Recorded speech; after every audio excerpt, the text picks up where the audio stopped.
Bonjour à tous, bienvenue dans ces programmes que nous vous proposons, la divine volonté à l'ordre du jour, pour pouvoir étudier et grandir dans ce trésor, ce cadeau que Dieu nous fait.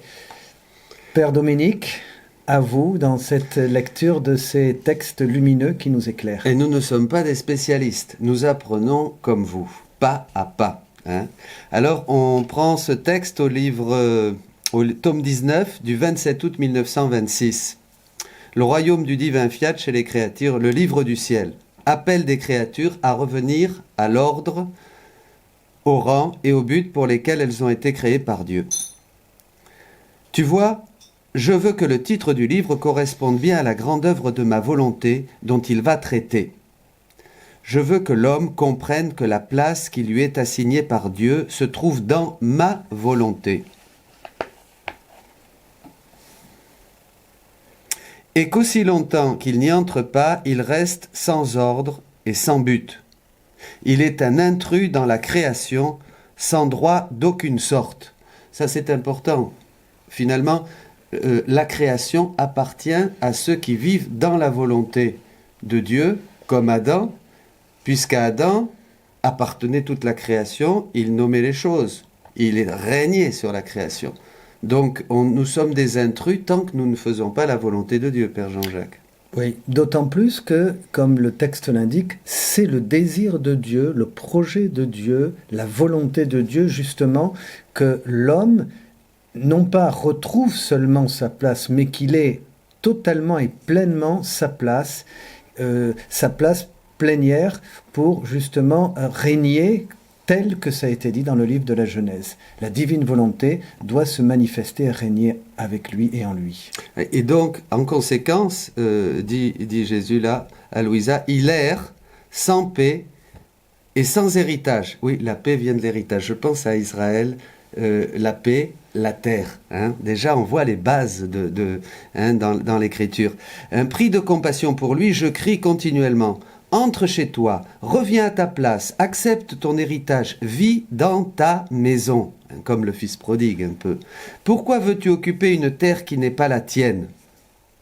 Cette terre qui n'est pas celle de l'homme, c'est sa volonté propre.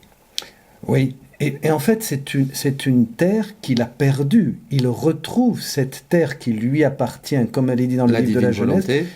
Exactement, une terre que Dieu lui a donnée, dans laquelle, comme il est dit dans la Bible, il domine, il nomme les créatures qui lui sont soumises. L'homme règne pleinement, il retrouve sa véritable identité de roi. Et la terre qui n'est pas la sienne, donc c'est la volonté propre. C'est la volonté propre. Qu'il a pris en se séparant de la volonté de Dieu. L'homme rentre dans, comme dit dans les écrits, dans le labyrinthe de sa volonté propre avec tout son cortège de misère et de poids et de péché. De péché, oui. de solitude, d'angoisse, d'inquiétude, de tristesse. Et parce qu'elle n'est pas la tienne, tu vis malheureux, tu es la risée de toutes les choses créées, parce qu'elles sont à leur place. Toutes les choses que j'ai créées sont en parfaite harmonie dans le tréfonds de leur être, tel qu'assigné par Dieu. Toutes les choses de la création, donc, sont en harmonie, puisqu'elles glorifient Dieu, elles louent Dieu, elles montent vers le haut, et seul l'homme, finalement, est malheureux. Toi seul, tu es malheureux, mais d'une façon volontaire. Reviens à ta place. Je t'appelle là et je t'attends. Celui qui choisit de faire connaître ma volonté sera mon porte-voix. Je lui confierai les secrets de mon et de son royaume. Ce qui est extraordinaire, justement, c'est « reviens à ta place ». Que Jésus lui-même donne cette consigne, cet ordre, c'est la volonté de Dieu, cette invitation. Je trouve que c'est extraordinaire, cette manière dont le Seigneur lui-même appelle l'homme parce qu'il l'aime. Dieu appelle l'homme parce qu'il l'aime. Parce qu'il l'aime. Et pour qu'il revienne vraiment et qu'il soit à sa véritable place dans cette dignité qui lui a été donnée, qui lui a été confiée. Ça veut dire que l'homme n'est vraiment heureux que s'il est vraiment lui-même, qu'il revient à cette place dans la divine volonté. Dans le royaume de Dieu, qui devient son royaume. Et c'est là que je te confie, dit Jésus, je lui confierai les secrets de mon et de son royaume. Il y a vraiment une communauté de biens. dès que nous retrouvons cette vie dans la divine volonté comme au départ, nous partageons tout avec Dieu. Dieu nous donne tous ses attributs, toutes ses qualités que nous commençons à partager. Le royaume de Dieu est au milieu de nous, comme le dit Jésus dans l'Évangile. C'est ce que les disciples ne comprenaient pas et ne pouvaient pas accueillir et accepter. À partir du moment où on entre dans la divine volonté, le royaume de Dieu est au milieu de nous. Et on en vit. Par la suite, il me fit voir toute la création, comment toutes les choses sont à leur place, telles que voulues par Dieu, et sont ainsi dans un ordre parfait, en complète harmonie entre elles, parce qu'elles sont à leur place. La volonté suprême maintient leur existence intégrale, belle, fraîche et toujours nouvelle, la présence d'immensité, comme on disait. Elle apporte félicité et force nouvelle, universelle, à toutes. Quel enchantement de voir l'harmonie de toute la création. L'homme retrouve, Dominique, alors quand on dit que c'est Jésus qui parle, donc c'est vraiment révélateur que Dieu lance un appel et la volonté de Dieu est insistante pour que l'homme puisse retrouver en plénitude ce pourquoi il a été créé, c'est-à-dire rendre gloire à Dieu, être une hymne de louange avec toute la création et vivre en harmonie. Dans la mesure où l'homme n'a pas cette place, définitivement, il reste frustré, malheureux, triste. Et la création souffre et attend dans les douleurs de l'enfantement, comme dit l'apôtre, la révélation des fils de Dieu. C'est-à-dire que l'homme revienne à sa place pour que toute la création puisse bénéficier de ce règne de l'homme sur la création. Alors, puis reprenant la parole, Jésus me dit, « Ma fille, comme nos œuvres sont belles, elles sont notre bonheur et notre gloire perpétuelle.